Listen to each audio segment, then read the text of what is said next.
Naku po mga kababayan, Villar sumabog na?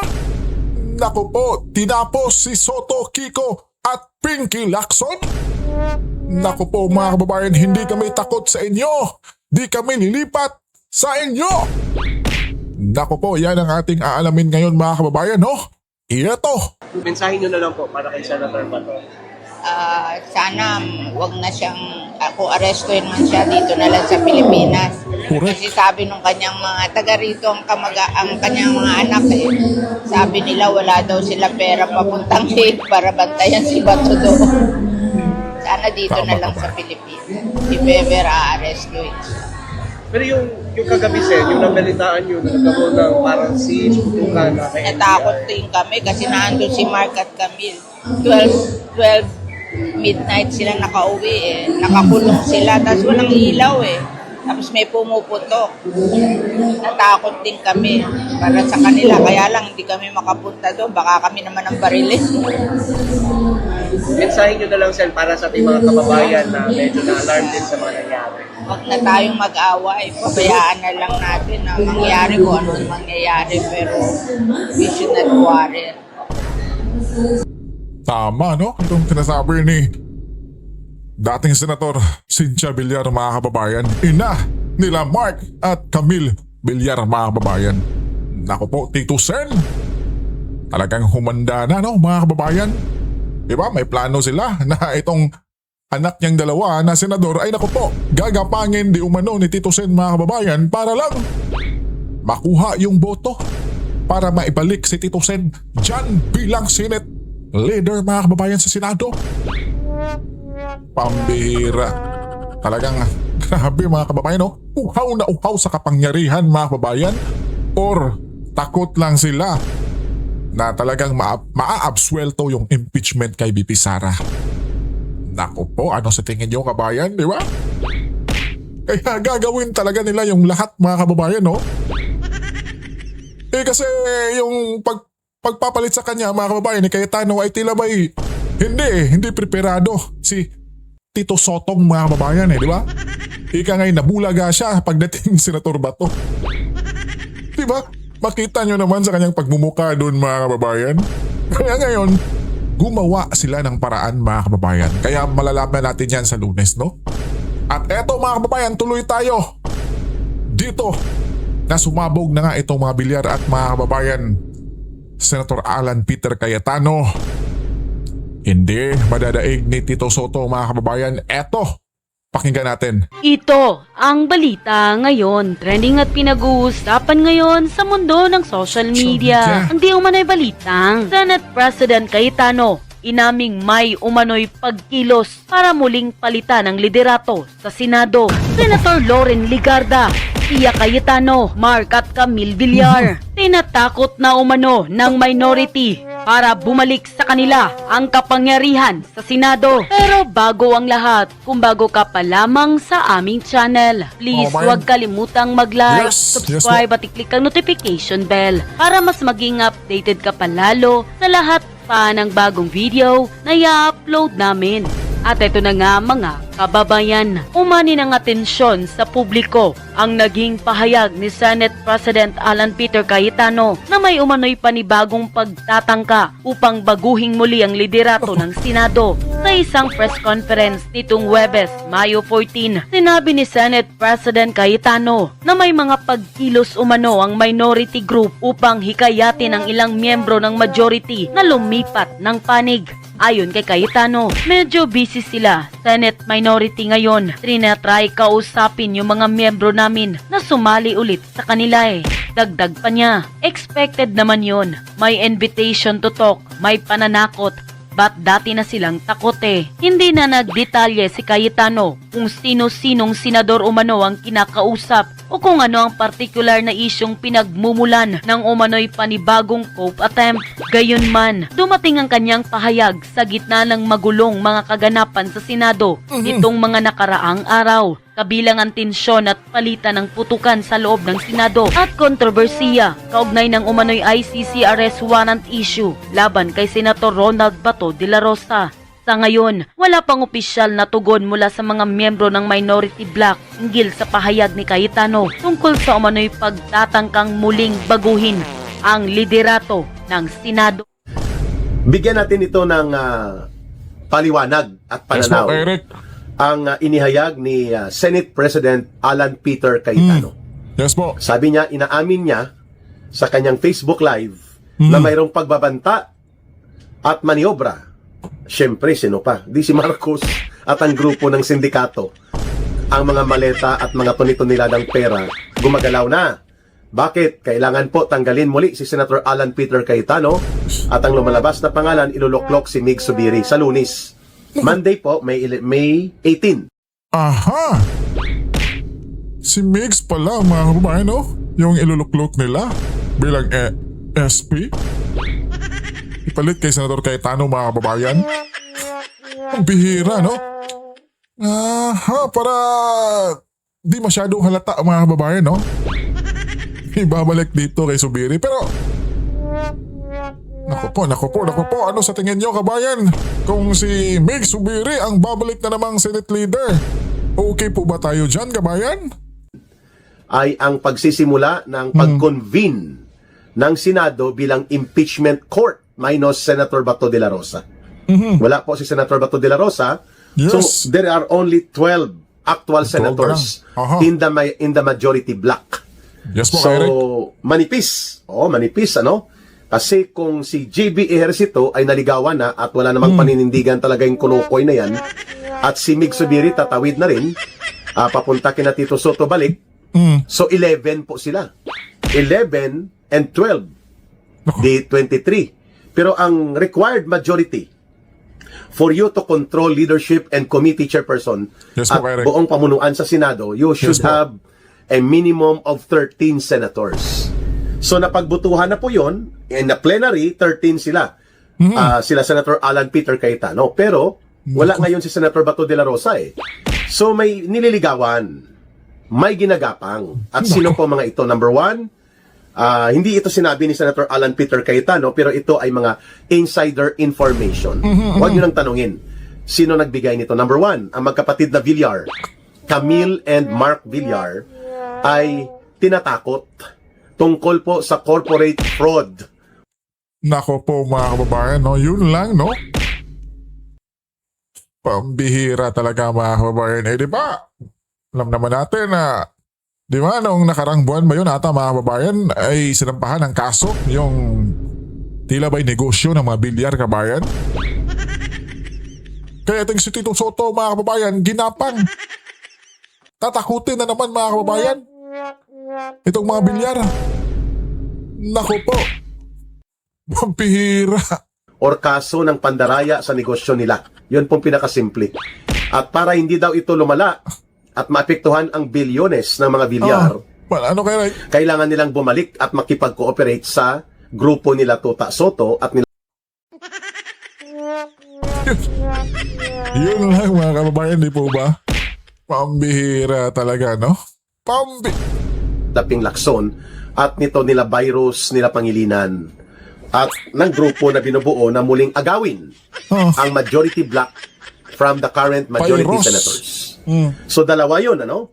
So Tama kung po, tumawid Eric. ang magkapatid na Villar at sila po ay natakot at matatakot dito sa panggigipit patungkol sa kanilang negosyo ng pamilya nila, at least nagprangka na si Ka Eric. So 2 plus 9, 9. sila Tuta Soto, 11. 11, yes po, kay Eric. Plus 2. Itong si Mig Zubiri na taga Mindanao pero wala man to pagmamahal sa interes ng Mindanao at ng Naku. katotohanan. Nako. At si JB Ejercito, 13 na po sila. Yan ay kung papayag ang magkapatid na Villar. So hindi pa sigurado, hindi pa po. Hindi bagamat ito ay binigyan ng pahayag ni Senator Alan Peter Cayetano, pero sinabi niya, there are money overs. Money and over. Pera at over. Ang ibig sabihin ng over, tinatakot. Ginugulat-gulat. So, magkapatid na Villar. Isa pa, si Senator Loren Ligarda. Ino-offer sa kanya, term sharing. Hindi ito sinabi ni Senator Alan Peter Cayetano. Mauuna Di ba po mga kababayan na nag-post yung si Tito Sen, di ba? Tagparatang kay Legarda. Hindi niya in-expect yung gagawin ni Senator Legarda raw sa kanya mga kababayan na babaliktad. Nako po. Tapos ngayon, liligawan na naman ulit. Pambihira mga kababayan, di po ba? Mag-Senate President mo na si si Mig Zubiri, and then after pagpasok po ng first quarter of 2027, si Loren Legarda naman. Gentleman's agreement baga. At hindi nadudurugin ng administrasyon ni Marcos si Congressman Leandro Libeste tungkol sa tinatarget nilang patawan ng penalty tungkol sa 20 billion pesos di umano na kakulangan sa mga pagbabayad sa kontrata ng solar energy sa Department of Energy. So, anak yan ni Senator Loren Legarda, Yes po. itong maingay at matapang din na si Congressman Leandro Libeste. mga kababayan. So, term sharing plus ang anak hindi nadudurugin sa mga kaso kapareho sa mga Villar. Wow, ang dumi ng politika, no? Loren Legarda, Mark Villar, and Camille Villar, kung tumawid ito, 3. Plus 9 sila Tito Soto, 12. Plus Zubiri and JBR Cito na babalik sa linya ng majority nila, kung sakaling mangyari, 14. Ang maiiwan, kung minus 3, siyam ulit. No? Tama ba? Siyam.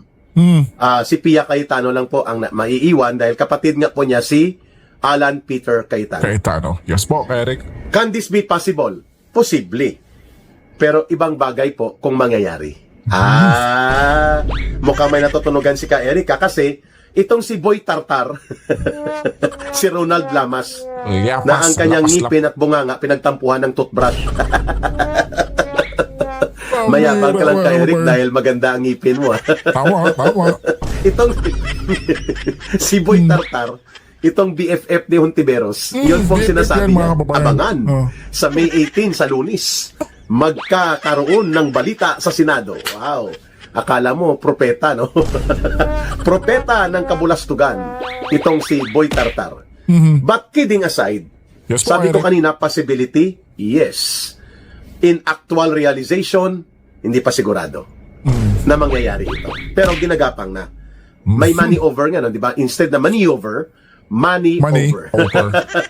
Pero hindi na kailangan ng pera ni Loren Legarda Money over, mga kababayan. at ni Camille and Mark Villar. Correct, kabayan. Mukhang dito yan sa Arigluhan na pupunta. Of course, iniipit din si Senator Jingo Estrada.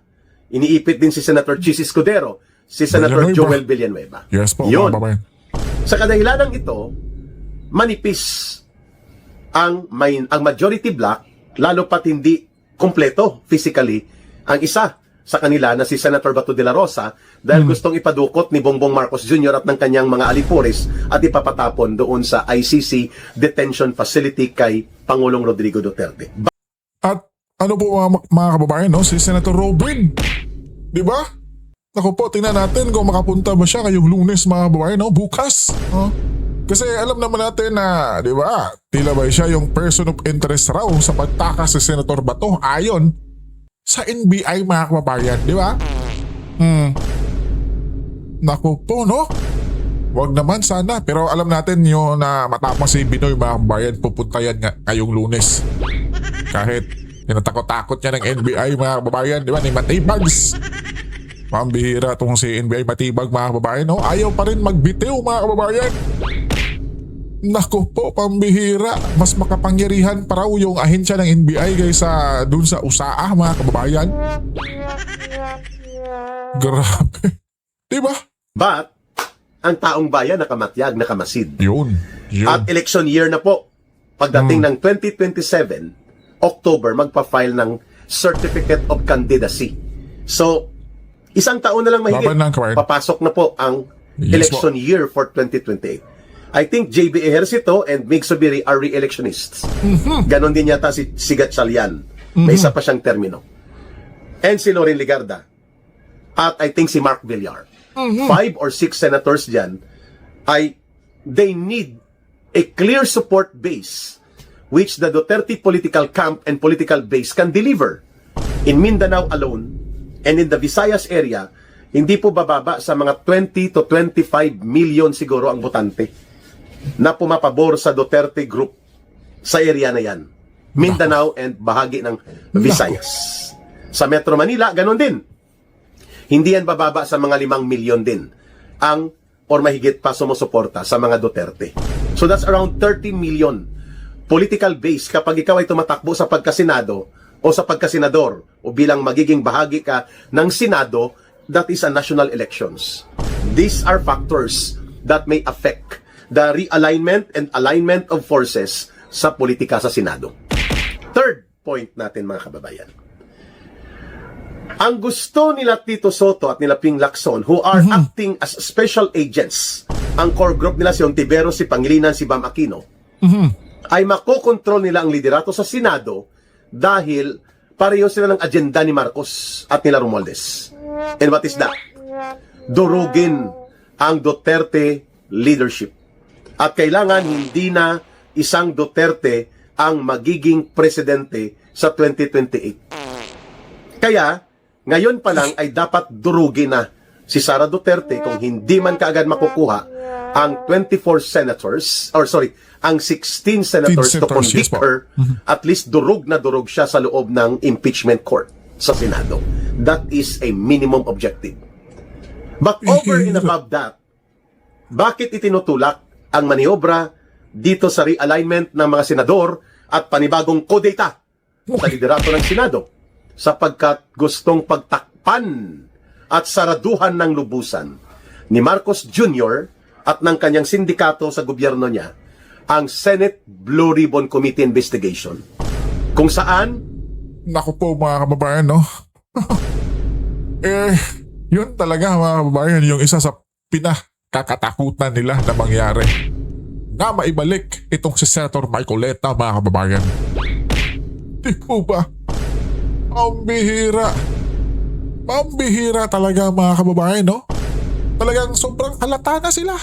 Sa kanilang pinaggagawa ngayon, sobrang halatado na mga kababayan. At tingnan nyo mga kababayan, yung mga bias media, mainstream media na bias. Tingnan nyo kung anong ibinabalita nila mga kababayan. Na itong si Senator Cayetano ay dapat nang patalsikin mga kababayan di umano dahil hindi na rapat na maging Senate dahil ang gulong-gulo na raw po ng Senado ngayon mga kababayan. Pambihira. Di ba yan yung kanilang ipinupukol para yung mga taong bayan ko nakakampi nila ay magagalit mga kababayan.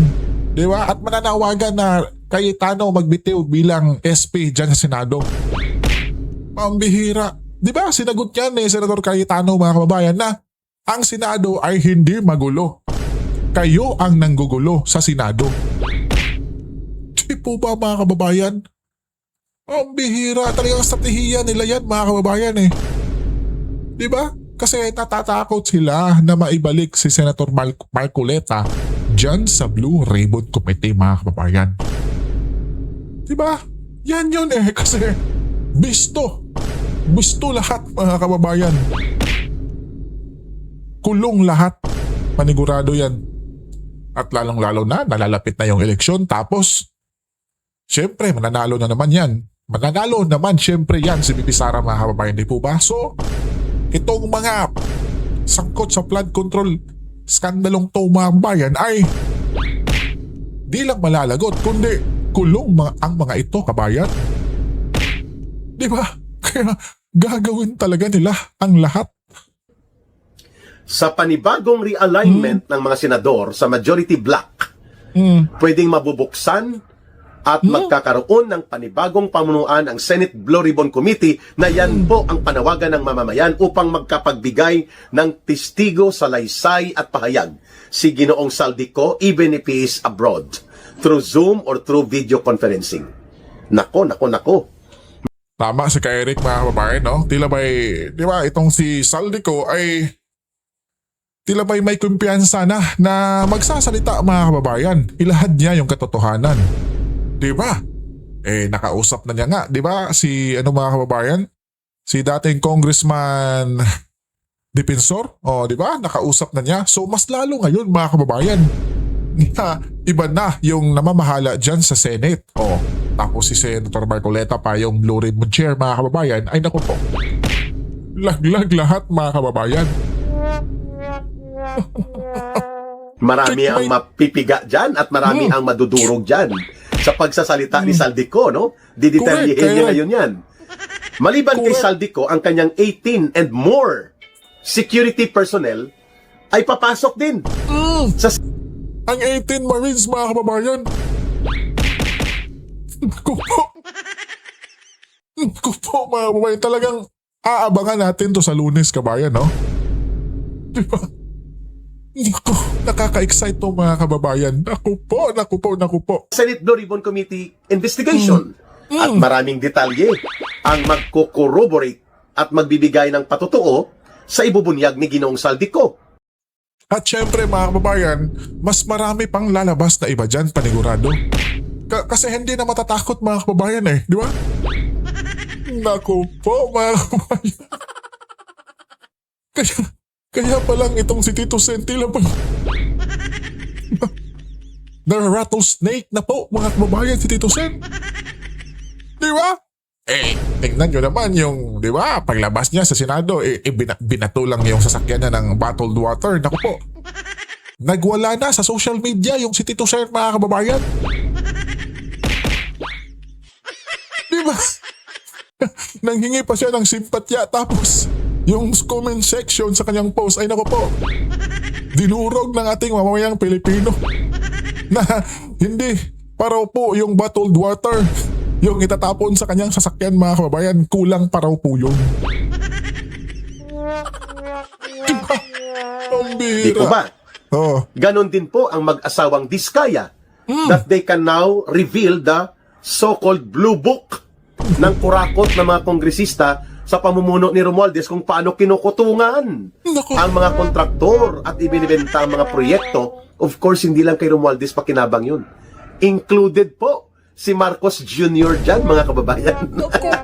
So, papatistiguhin sila. So, maliban pa dito, ang isang undersecretary na ngayon ay lumapit na kay Congressman Leandro Liveste at nakita na nga ang mga text message exchanges nila ni Ginoong Marcos na binibigyan siya ng instruction paano ibodega at kamadahin ang mali-malitang mga pera na to.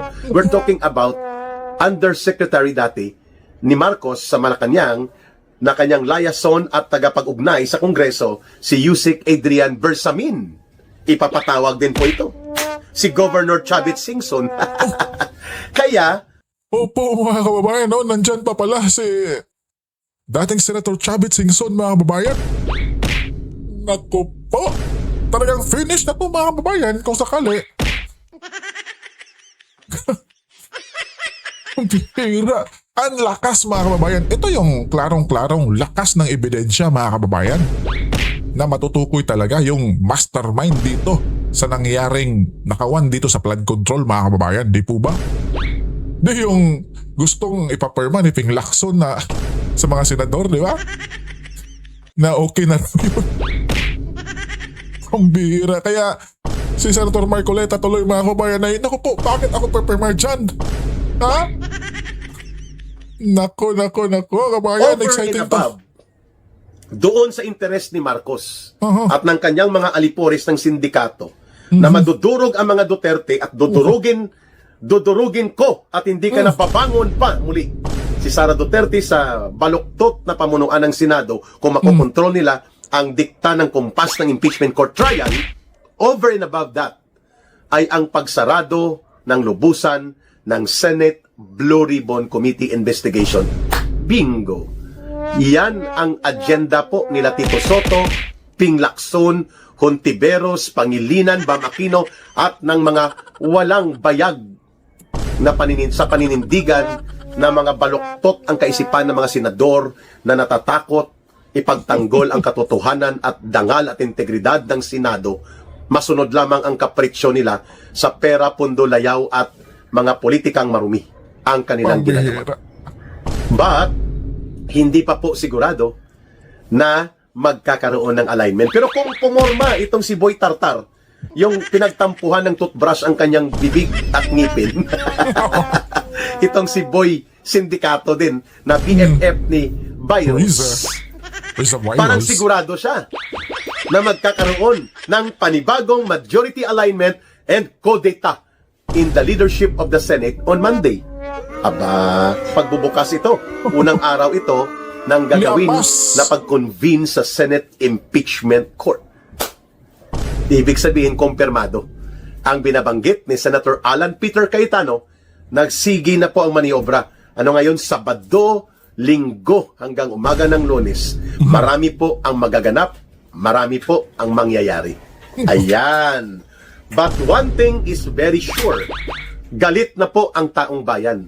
Correct. Dito sa ginagawa ng mga baloktot na senador na to, na walang paninindigan at walang prinsipyong tama at matuwid para sa taong bayan, yung mga grupo nila Tuta Soto, ni Iskol Bukol na to at nila Lacson. Ang maniobra nila ay lalo pang magpapagalit sa mga mamamayang Pilipino. Correct. Instead na makabenepisyo si Marcos politically, mas lalo siyang ma-isolate at mas lalo po siyang makikita na tuso at tarantado. At talagang walang matinong direksyon na ginagawa sa kanyang gobyerno, kundi puro laro ng apoy ng maruming politika to demolish, destroy, and totally paralyze the Duterte political camp. Yan po ang nakikita ng taong bayan sa kanya. Walang katinuan sa pamumuno, walang kakayanang maging maayos ang gobyerno, nalulubog ang ekonomiya at bumabagsak ang kabuhayan ng mamamayan, lubog sa utang, bagsak ang stock market, bagsak ang peso-dollar exchange rate. Correct, Eric, no? Di ba mga kababayan, magsi-62 na po yung palitan ng piso at saka dolyar, mga kababayan. Di ba? Tila ba'y ang sarap, mga kababayan, no? Tingnan dahil malaki yung value ng dollars kontra piso. Pero sa totoo, mga kababayan, ako po, mas lalo pagtataasan yung presyo natin dito sa bansang Pilipinas. Nako po, mahal na Pangulo! At lalong higit pa, lugmok na sa kahirapan ng mamamayan, maruming politika pa at demolition attack laban sa mga Duterte ang inaatupag ni Marcos Jr. Totoo yan, mga kababayan, di po ba? Pambihira, no, mga kababayan? Kaya ngayong Lunes, mga kababayan, talagang aabangan natin yung mga pasabog ni Tartar Llamas, mga kababayan, no? na magpapalitan or may kunitang magaganap. Nako, mga kababayan. Ang bihira. Kaya, dasal, mga kababayan. Dasal lang ang ating sandata dyan na hindi mangyayari yung mga gagawin nila, no, mga kababayan. At syempre, Senator Peter Alan Cayetano na sobrang nakakabilib dahil, di ba, tila ba'y sa kanyang mga speech, mga kababayan, ay talagang ibinabahagi niya yung salita ng ating Panginoon, mga kababayan, di ba? Yun yung nakakabilib, mga kababayan, eh. Kaya, in Jesus' name, mga kababayan, we trust na itong si Senator Alan Peter Cayetano ay hindi ito mapapalitan, mga kababayan. At syempre, tuloy na to. Eto na, mga kababayan, simula na to ng pagbabago at yung totoong mga mastermind dyan sa flood control na nakawan na yan, mga kababayan, ay mabubulgar na yan sa pamamagitan ng bagong or magbabalik ng bilang blue chair dyan sa Kamara. Walang iba si Senator Marcoleta Capayan. Hanggang dito na lang po anong latest. Maraming salamat po sa inyong suporta, kabayan. Mabuhay po kayo, lalong-lalo na yung mga bayani nating OFW na nasa abroad. Mabuhay po kayo, mga bayani naming mga kababayan dyan.